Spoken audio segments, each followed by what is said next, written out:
Good morning, good afternoon, good evening. It's morning here, very locally.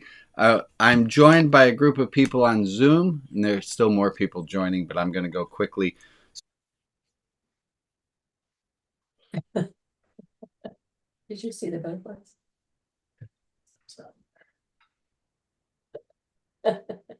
Si quieren, me salen. Who is on Facebook, please make comments in the chat. We should be able to see those. Hold on.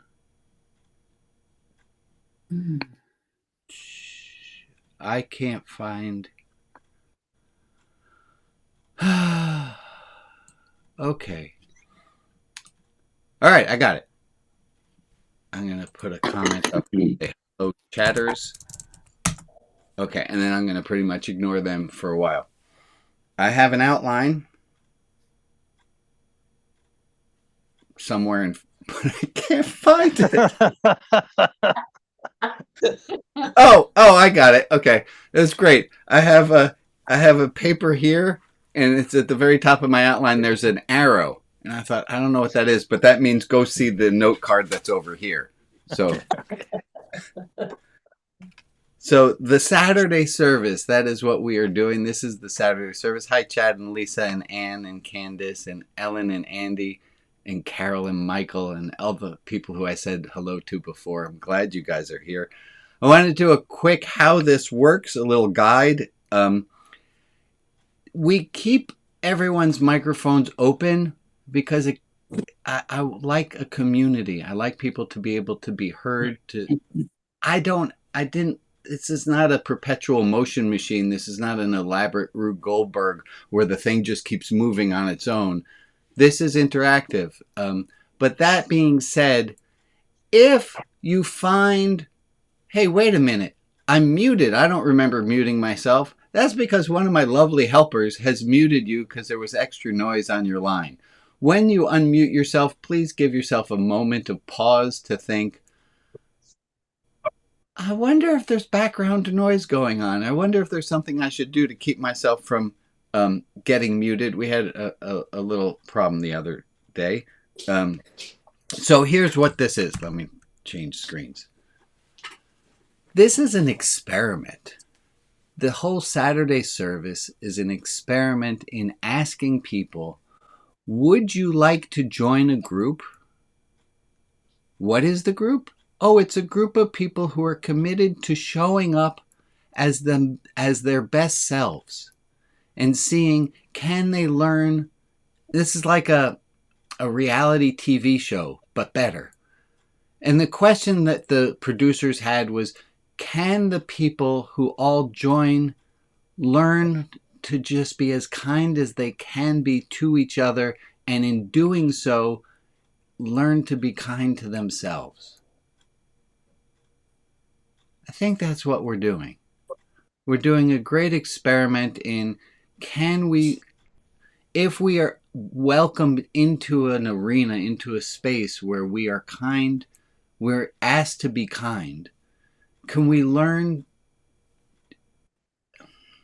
Boy, I didn't write this all down because I really understood it before I said it.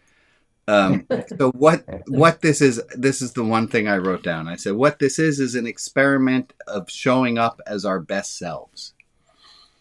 And the experiment says, are the things that annoy you, are the things that other people do, and we have specially worked with the universe to make sure that somebody on this call is going to be annoying to you. And the question is, can you notice that some days they're more annoying than others? Can you notice that sometimes someone does a thing and it's like, oh my God, I can't believe they're going to say this, or they're going to say another thing. And then there's some weeks where you go, oh my goodness, look at them, they're saying another thing. And once you realize that the amount they are annoying is not really them, but it's you, then you realize that you can get inside the control deck and you can fiddle with the knobs enough where you aren't annoyed by them actively, where you go, oh, look at that, there they go again. Where we can forgive them. This is what we were just discussing about suffering fools gladly. What if, when they say something stupid, we only react as though they just said something stupid and ought to be forgiven?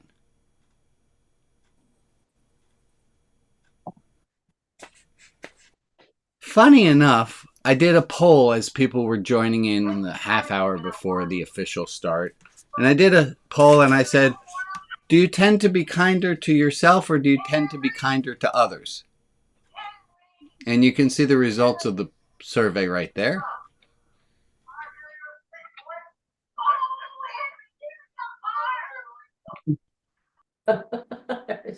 What were you just saying a few minutes ago?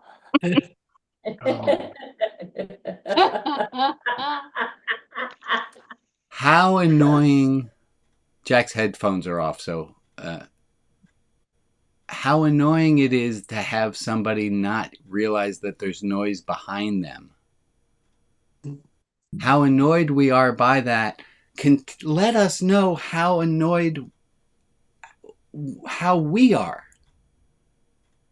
And the biggest thing that needs to change is, can I find, if it's true that I'm kinder to others than I am to myself, can I continue to extend that kindness until I love that person?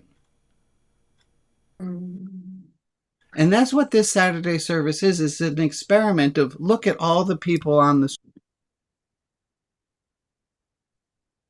Wow. Hello, everybody. Howdy, howdy, howdy. For it, buddy.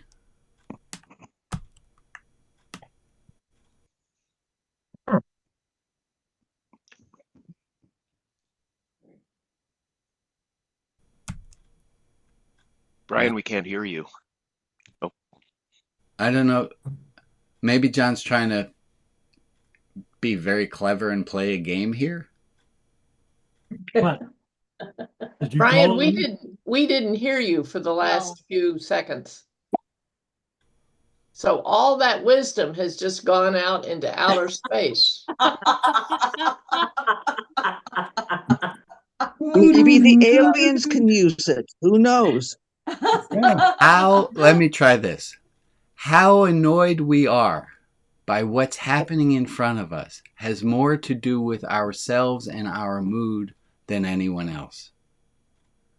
True. And if we are so good at forgiving others when they make mistakes, the question is, can we learn to forgive ourselves when we make mistakes? I guess that's the next step that we're doing, is if we can learn to love even John, who mistakenly raised his hand and got called on but didn't know I was talking to him. If we can forgive John for being John, and we can forgive John for his use of technology, and I can, most days.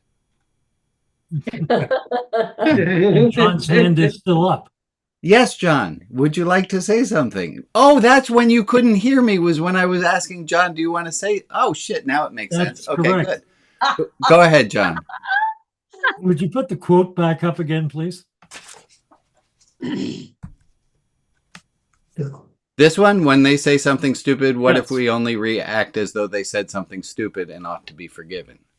Okay, how about, what if when I do something stupid, I only react as though I just said something stupid and ought to be forgiven, rather than the standard is to feel guilty when you recognize you've done something stupid. Right. And that brings us back to Bob. Bob, talk to us about making mistakes. Bob? You don't learn anything unless you make mistakes. Well, what was the second part that I finally understood? Bob, you keep saying that there are no mistakes. They're just moments of learning. Learning experience, yes. And what I tell people is that when people say, I never made a mistake, then my reply is, I guess you've never done anything. Actually, I guess you're not alive. Understood You what haven't Bob... learned anything. I finally understood and John, you're absolutely right. This is the next step, if I can forgive other people for their trespasses, oh, that starts to sound biblical and religious. So I love that word though. I'm That's going to fine. tread very forgive you. carefully because I have a lot of people with some religious trauma in the room, and that's fine.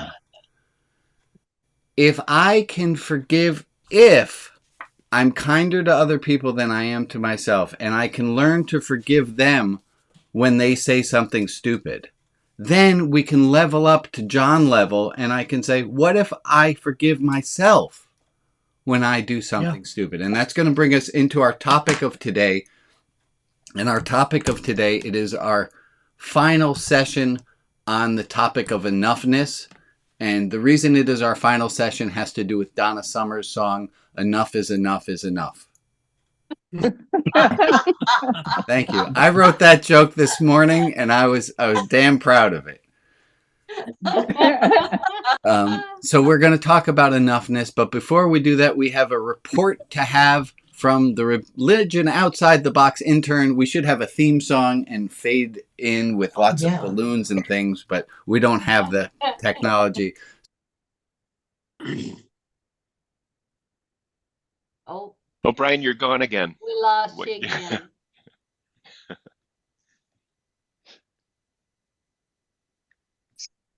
But you're not doing Okay, anything hi, stupid. it's back. I figured that out. There you are. The Religion Outside the Box intern report, 3 things that were learned in the last week. And if you want to do your own 3 things that you learned in the last week, go right ahead. And I don't think I can get Lori on the screen. Go ahead, Lori. That's okay. There she is. So the things that I learned, I saw something the other day online about the fact that loving yourself is your job. Think of yourself as a human being that you're in charge of and care for them like you would anyone else. And that sort of runs along the lines of what we were just talking about. And that whole thing that you guys say it's okay to not be okay. Is this number 2? Number 2, yes. Number 2, okay. I'm a doer, so when something goes wrong, there's a flurry of activity, an attempt to bring a situation back to stability, and then I'm usually not okay until much later after the crisis has passed. And I realize that that isn't necessarily healthy. So I'm practicing sitting with sadness and acknowledging that it's okay to not feel okay. And it's better to feel the feelings when they come. So, because when they come later, they're harder to get through. Yeah, there's some interest that has been earned in a late fee. Yeah, exactly. And the third thing is that being enough is about being enough for you. It's not measured by others' expectations, but by your own. And the only person you need to be enough for is you. And I think that definition has helped me to better feel like I'm enough. I'm more enough. Yeah. That the only person who needs to know that I am enough, putting it in the first person singular, the only person who needs to know that I am enough is me. Yeah. Okay, that being said, thank you, Lori. Thank you very much. We're going to do a quick thing. Oh, Ellen and Andy, I have your stickers that were earned last week that I wanted to send you, but I don't have your address yet. So please private message me or email me. I even wrote on the stickers who earned which one.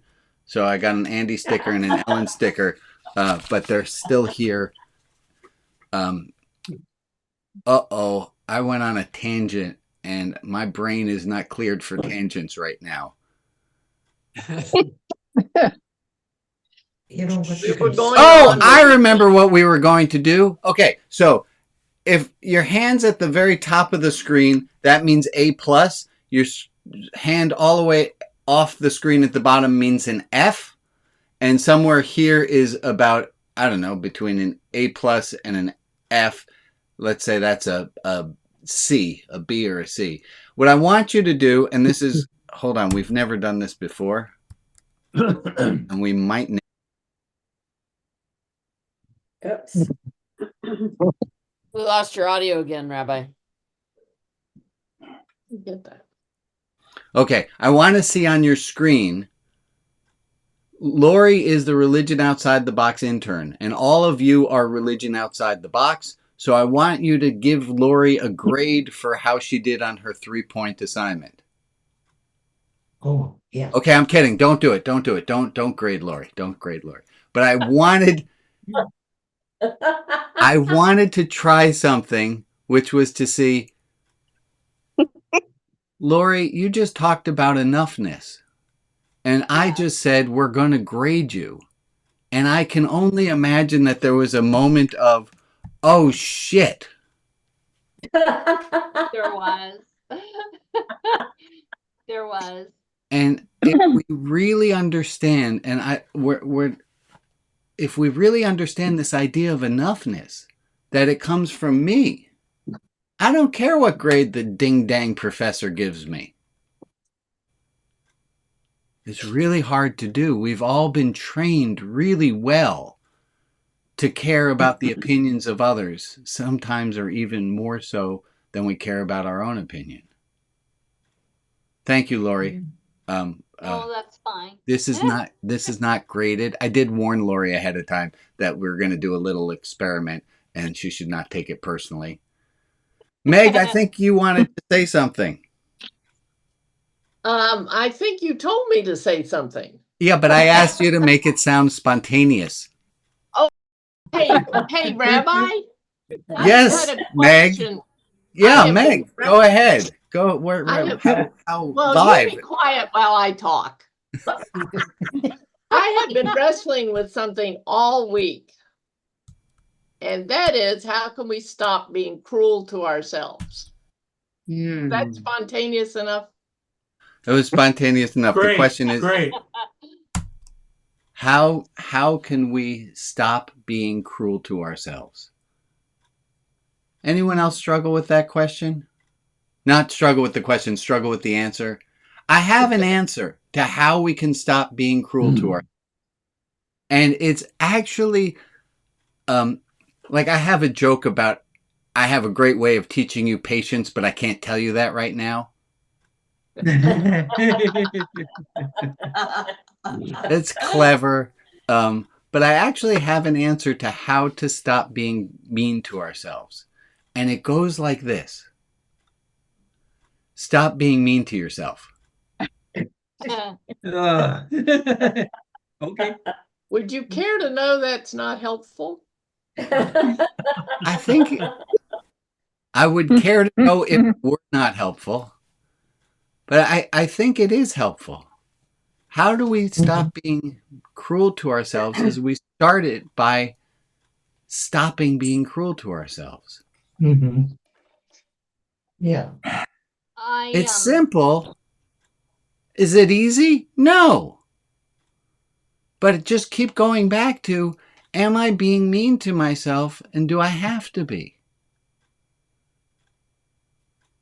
That's why I had on my thing that on my Lori's learnings or leanings, as I put it, I guess, Lori's learnings is that the person was actually saying we should treat ourselves like a little baby, like you would a child, you know, Right.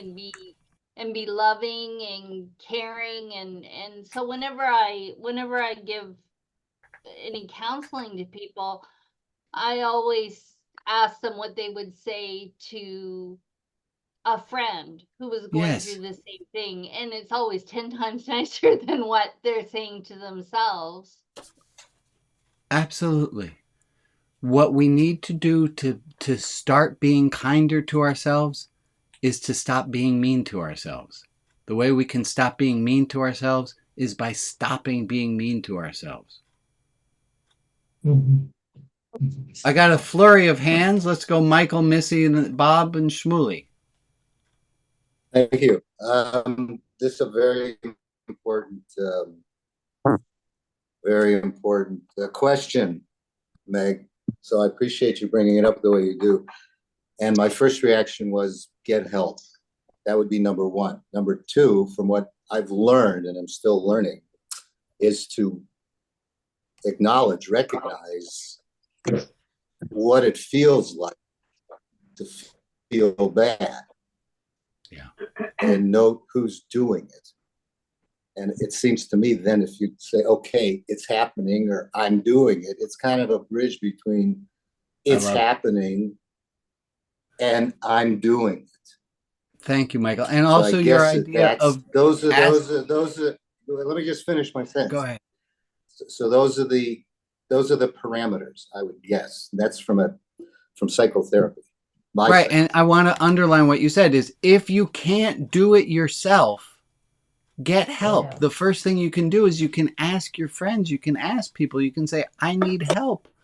Not being so mean to myself. It's admitting you have a problem and seeing if you can't resource around it. Wonderful.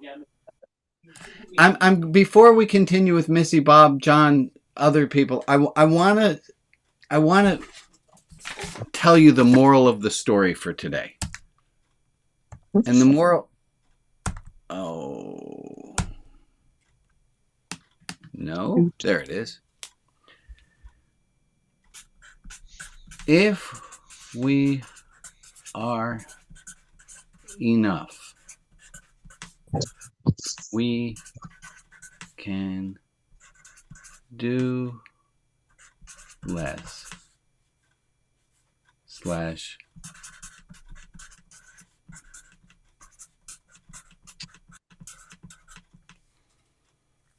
if we are enough, if we see ourselves as enough, we can make mistakes and we can do less. I'm going to just go, we can make mistakes and feel free. That's the moral of today, I think. Missy, go ahead.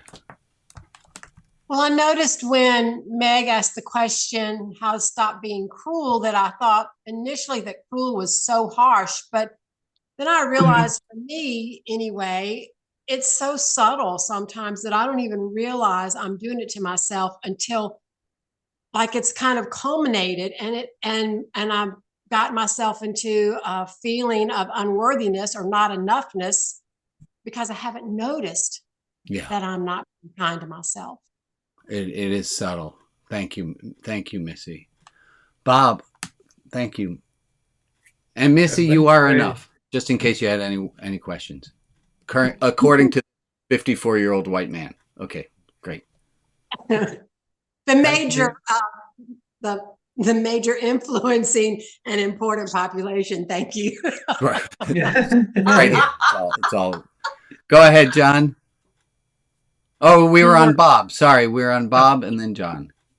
I think the best way to stop being critical of itself is to start being kind to myself.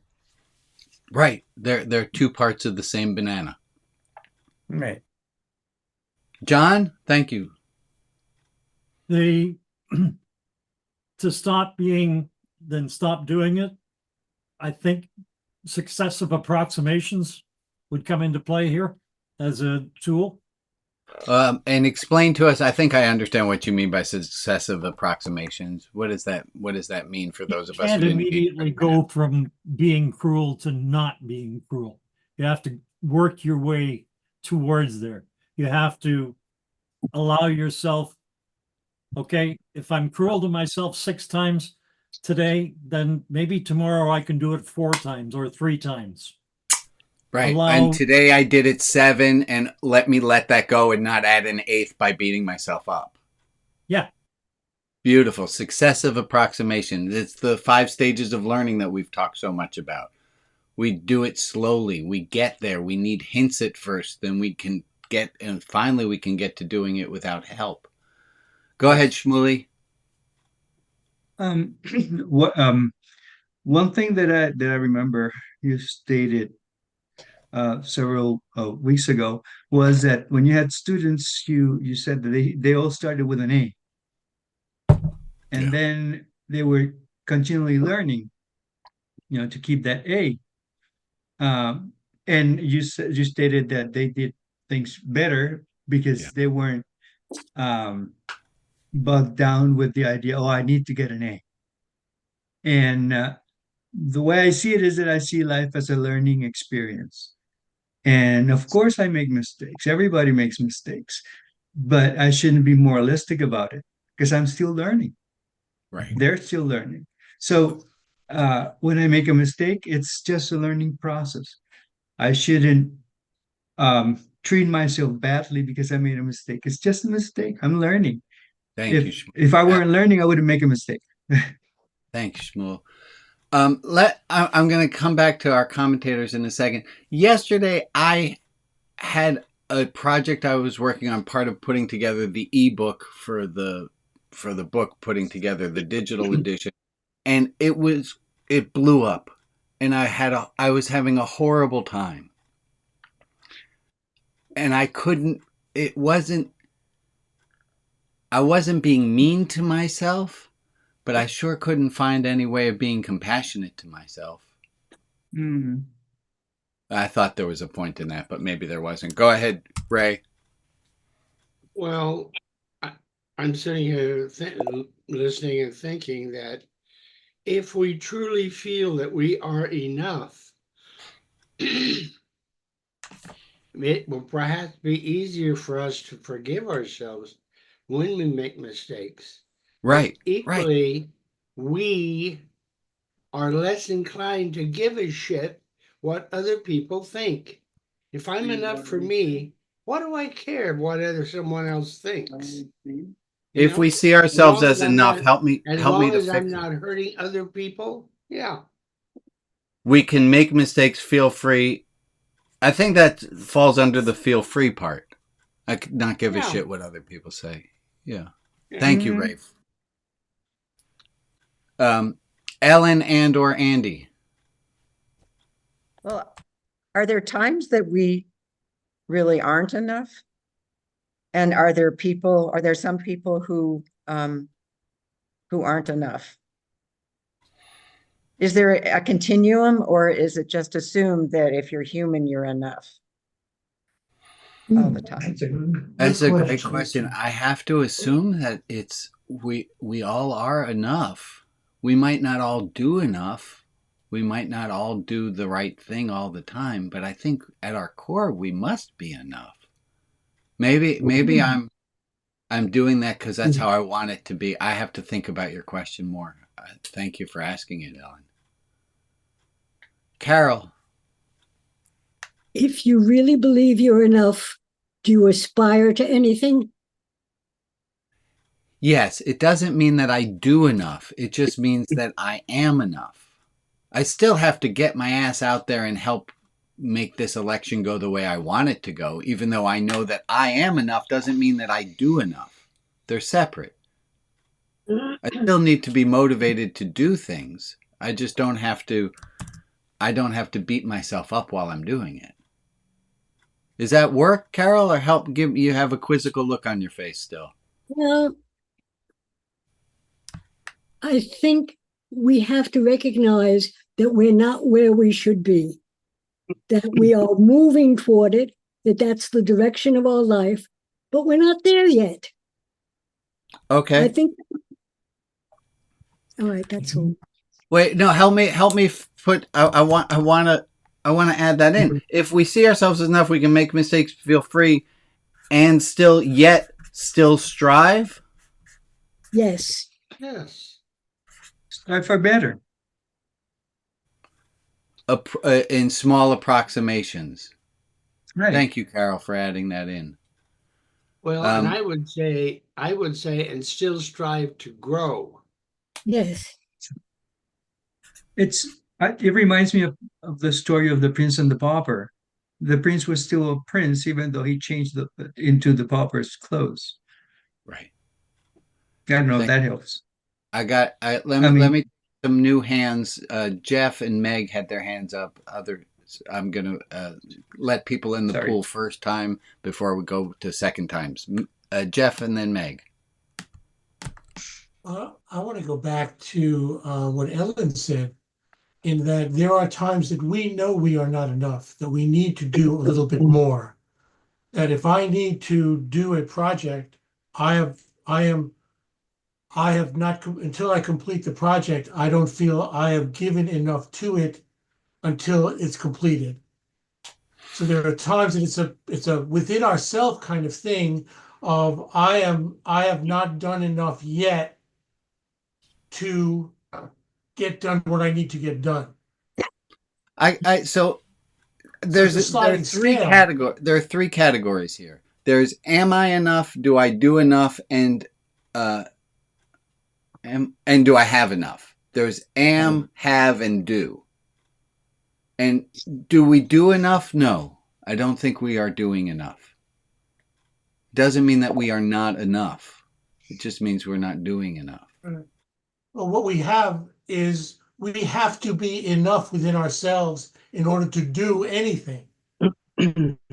Otherwise, it becomes impossible. Okay. And And we that do was, the impossible all the time. and that is my point. Say it, man. That once John made my point, Jeff made my point.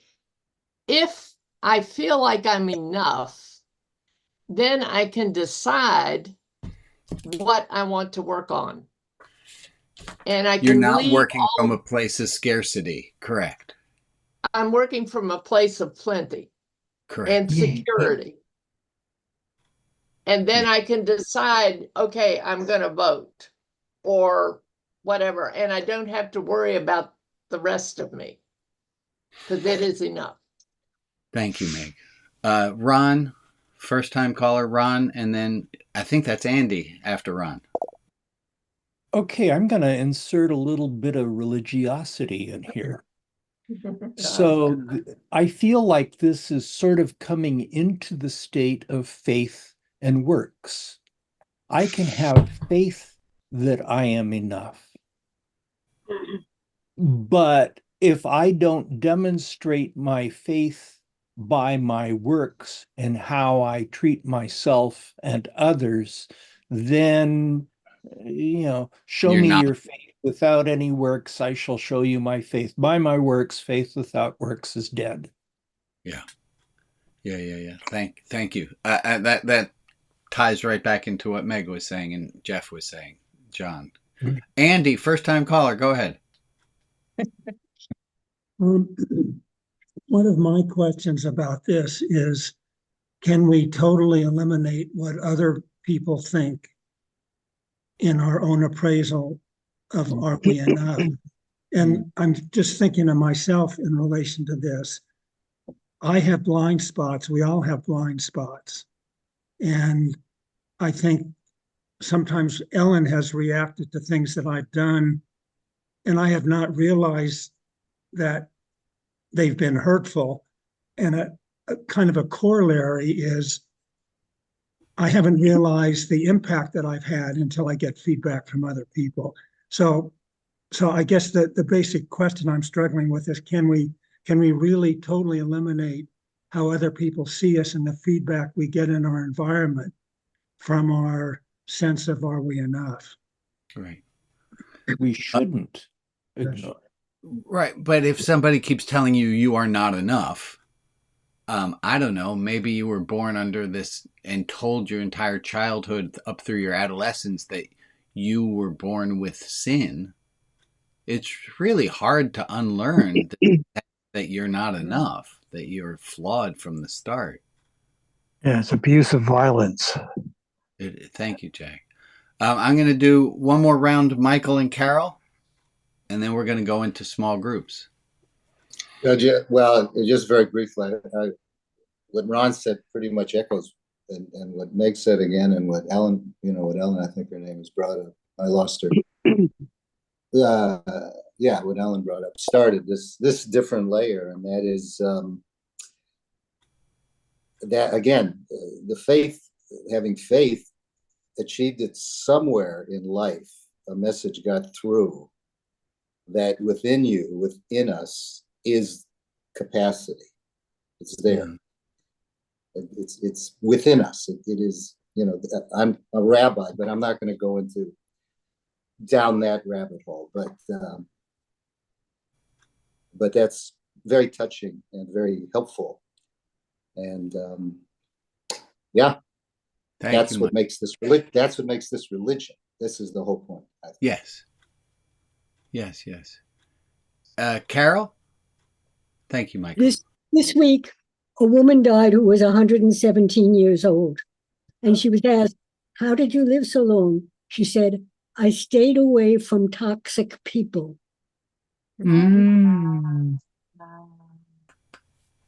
Wow. She did not suffer fools gladly. Yeah. So let me, I made some notes I want to read. From for a second.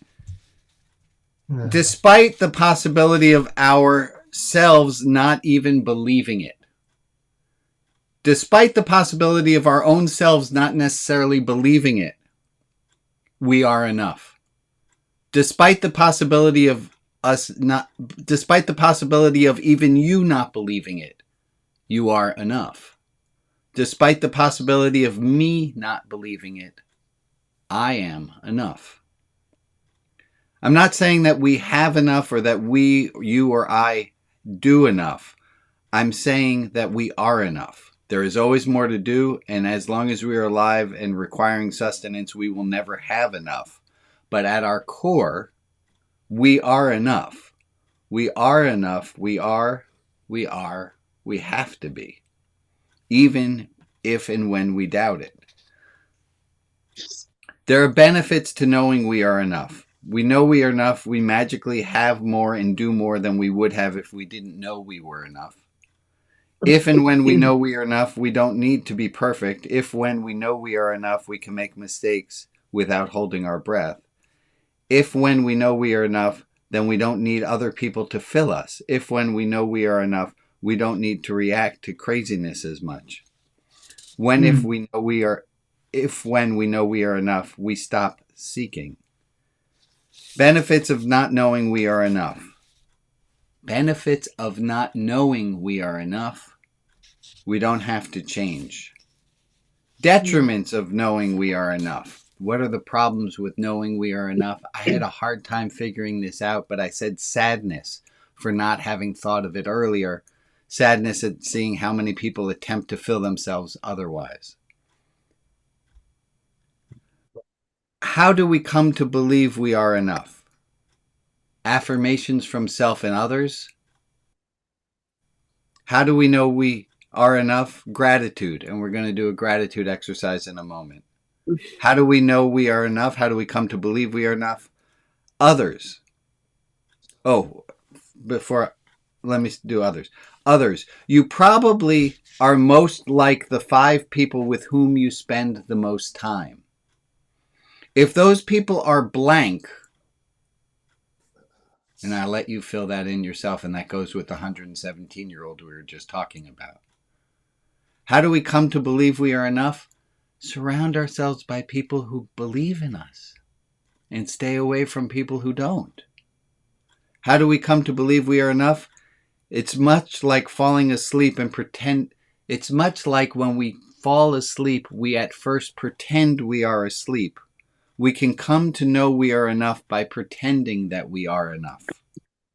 We have to practice seeing and treating others as enough.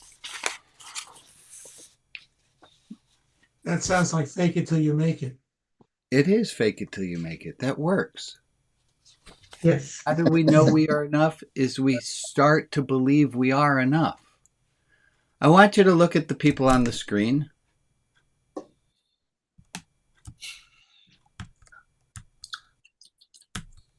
And my microphone's going to go muted again. Can you hear me? Yep. Yes. Look at the people on the screen. Pick a box. Is that person, not does that person do enough, not does that person have enough, but look at that screen, look at a person. Is that person inherently enough? And then look one square left, right, up, or down. Is that person also enough? I dare you now to look at your own picture.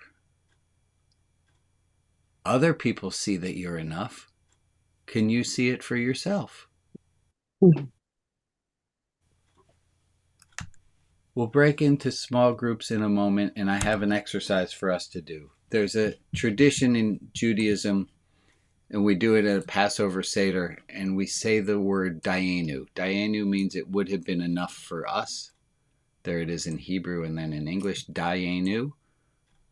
Everyone say that, Dayenu. Dayenu.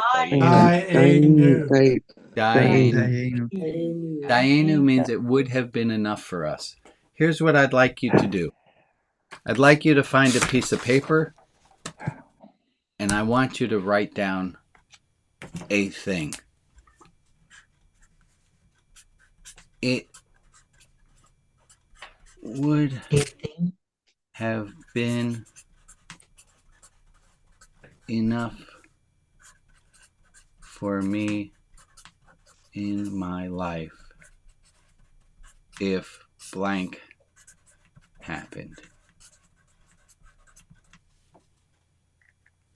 It would have been enough for me in my life if blank happened.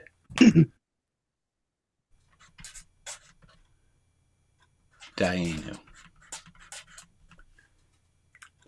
Write down one thing. It would have been enough in your...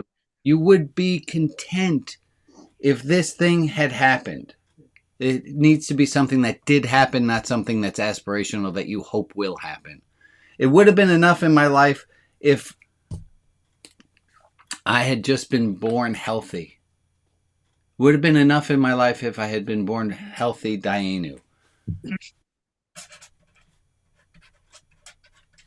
But I also had a childhood with few wants. Dayenu. I want you to take a minute and put 5 things on the paper that are linked to each other. It would have been enough for me if this should be the earliest thing in the past. And then think of what it would have been enough for me if I had that, but I also got this. This is a gratitude exercise. Not only did Dayenu, but it would have been enough for me if I had those 2 things, but then this third thing happened as well. Take a minute to think of things that you can put down. We're going to break into small groups. Alex, are we ready for small groups? Yes, I got groups of size 4 to 5 people, and I'm ready to open them whenever you want. And you're going to share 2 things from your list with the people in your group. You have 8 minutes. We'll see how this goes. I'll see you back in 8 minutes. And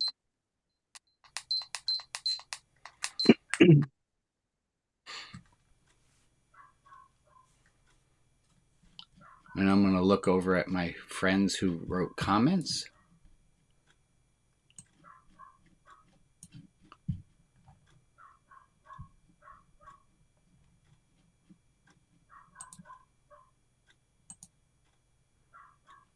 Good morning, Shirley. And who else do I have some notes for? I have some other people who are on Facebook, I think. Hello, Spring Phoenix. Glad to see you're here too. Let me get you up on the screen. There you go.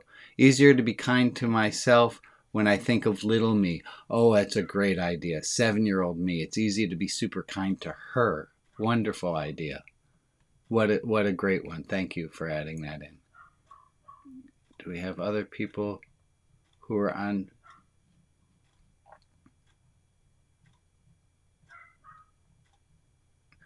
My chat got all jumbled up with Facebook and YouTube and the chat here.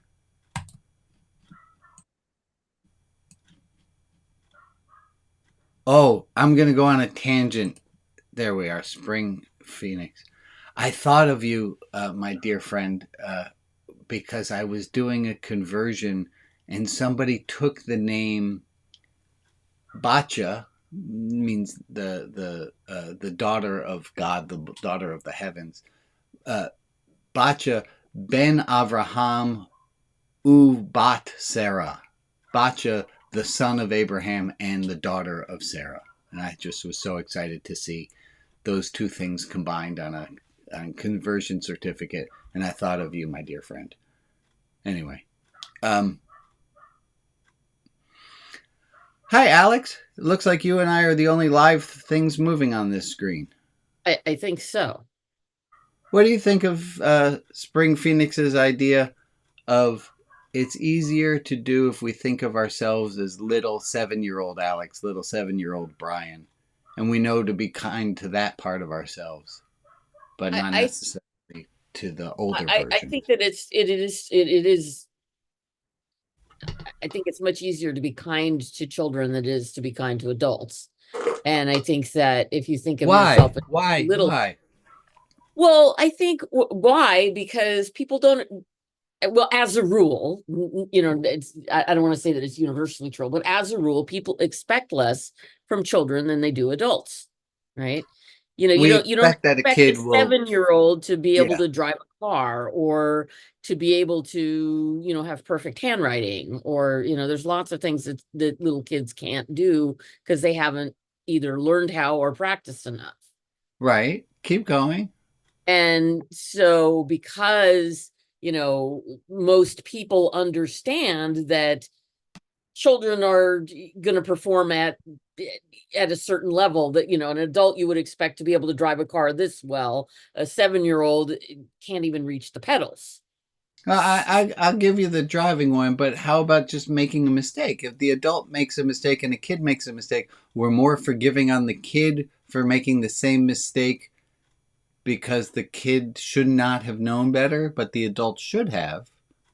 There is a societal expectations that adults should know better. But we have the evidence in front of us that says this particular adult did not know better. And well, yeah, but I mean, you know, there's going to be some topics, especially that people are going to, you know, expect you should know better, right? You know, here's a really good example. We were walking around the lake this morning, and somebody, I don't know who, but somebody backed their car into a road sign and knocked it over, right? You know, that you know, an adult should know better, or at least that's sort of the general consensus that you know, that one. Let's give another example because kids can't drive, so that makes it's not a fair one. Cutting the line at the supermarket.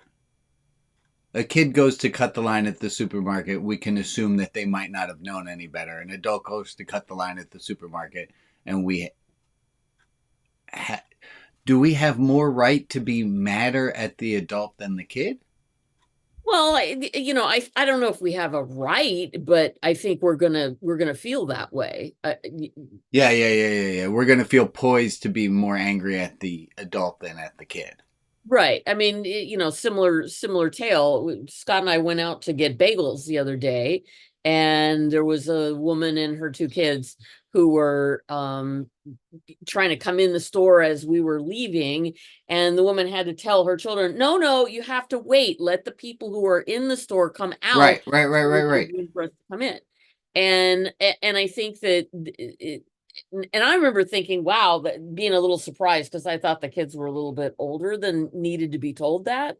But you know, I didn't go, oh, that lady's bad, or oh, those kids are bad. I just thought, it was sort of interesting because to me, because I would have figured that lesson would have been already taught to kids of that age, but I didn't really think a whole lot about it. So then but extend it up. Yeah. If an adult had charged in, I would have gone, dude, why don't you just let me out? Because the store's crowded. Let people get out before you try and jam yourself in here. But that adult didn't know that.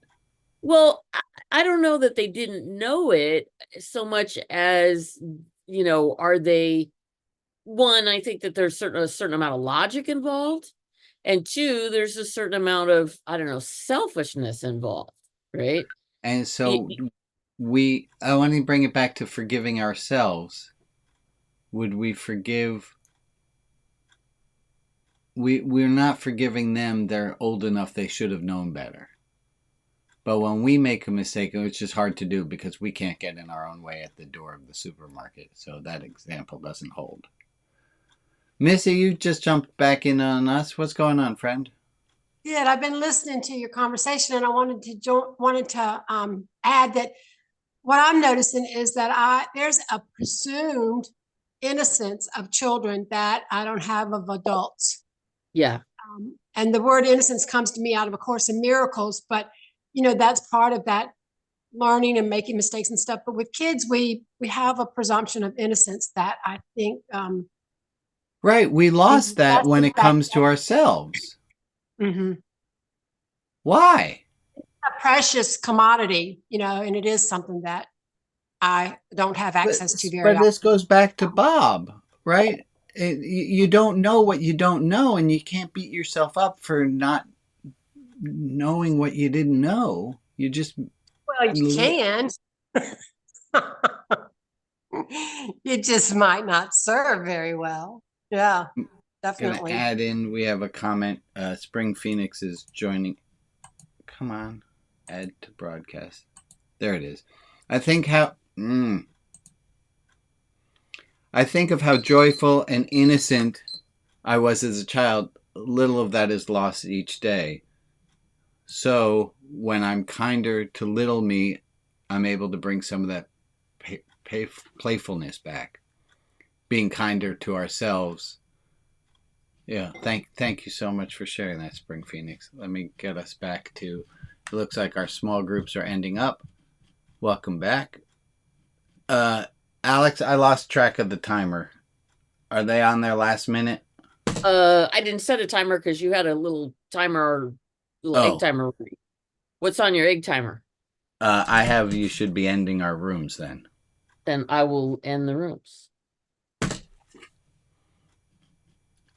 Welcome back, Sari and Jordan. Sorry, we had a bit of a technical confusion on how the timer was working.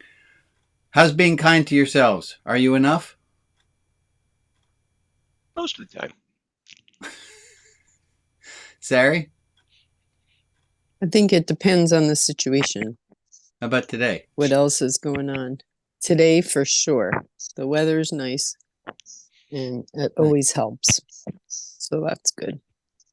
That's really interesting. I feel more enough. I feel more that I'm enough based on the outside circumstance, right? That can totally wear me down. If it's a miserable day out, it's harder to feel. Yeah, it's very interesting. It's kind of also like what you said earlier in the service about getting graded and having the impact of others impact you, or the judgment of others. Yeah.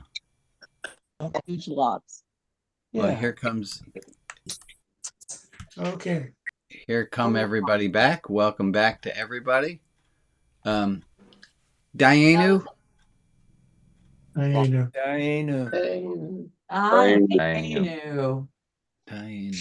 It would have been enough for us. That's counting as our gratitude. Say it again, Lori. That was a perfect amount of time for our group. Oh, we did it just for your group. Everyone else's group, I apologize. We do a minute of gratitude, and I think we got our gratitude in there. Is there anything burning? I don't see anybody's faces, anyone jumping at the gun. Maria, we have a list of people we want to say some prayers for today. We do. These are the people to whom we are sending light and love. Joe and Ken, Sheridan H., Rita S., Greg, Shirley W., Judy Love and her family, Ann M., Tane and Kelly, Peggy in spirit and her husband Ralph, Frank in spirit, Ollie, Beth, Patricia, Sandra, and their families, Francis, Mish and Alvina, Noreen, Barbara and Barry Fain, Paul, Fern, and Eileen, LD, Barry A., Bob N., Luca P., and Mary G., Sander and Amethyst right there. Feinberg, Irma P., Giacomo Leone, Eileen and Frank DeToma, Joan D., Jack Elkind, Lisa and Michael, Fallon and Devon, Mary Wolf, Mary Ellen, Eloise, Athena and Adam, Claire Bennett, Lorena, Bill and Karen, Maggie, Nancy R., Stephanie, Rich, David, Brian C., and Carolyn in spirit. If there is another person in our community to whom we can offer light and love, please put their name in the chat and I will add them to the list on Facebook. And for the people who aren't named, but who are in our thoughts, we send them light and love as well. Thank you, Maria. Let's take a minute of time now.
There were 4 things that we said last week that came from the Mishnah. Oh, there was a whole boundary thing that I told you might happen. I did hear from a few people that my prediction was right, that you set a boundary and it was not welcomed. So yay for me and my psychic. There were 4 things that were quoted from the Mishnah last week. One was, who is rich? And the answer to that was? He who is satisfied. Yeah, whoever is satisfied. Well, I looked it up, Candace, and I mistranslated. It's not whoever is satisfied with what they have. The Hebrew says whoever is joyous, whoever is happy with what they have. Well, So, satisfaction's a good start. yeah, it's on its way, but it's the joyous part. And I want to wish us that for this is that we see ourselves not just as enough, not being content with enough, but if you were watching the Democratic National Convention, there was a phrase that was being used, and I think that's going to be our theme for next week, is this idea of joy. Can we find joy in the enoughness? And it's joy is hey, we're all old enough to remember tuning a radio by a knob. You remember doing that? And you had to very softly just turn it a little tiny bit. Joy is like that. It's a frequency that's hard to stay on. And I want us to contemplate not only enoughness, but having joy in all the enoughness that we have. I'm going to wrap that up with a 4-letter word. Amen. Amen. Amen. Amen. I'm going to put all of you on the screen. Let's say goodbye to our friends who are on Facebook, elsewhere, and watching.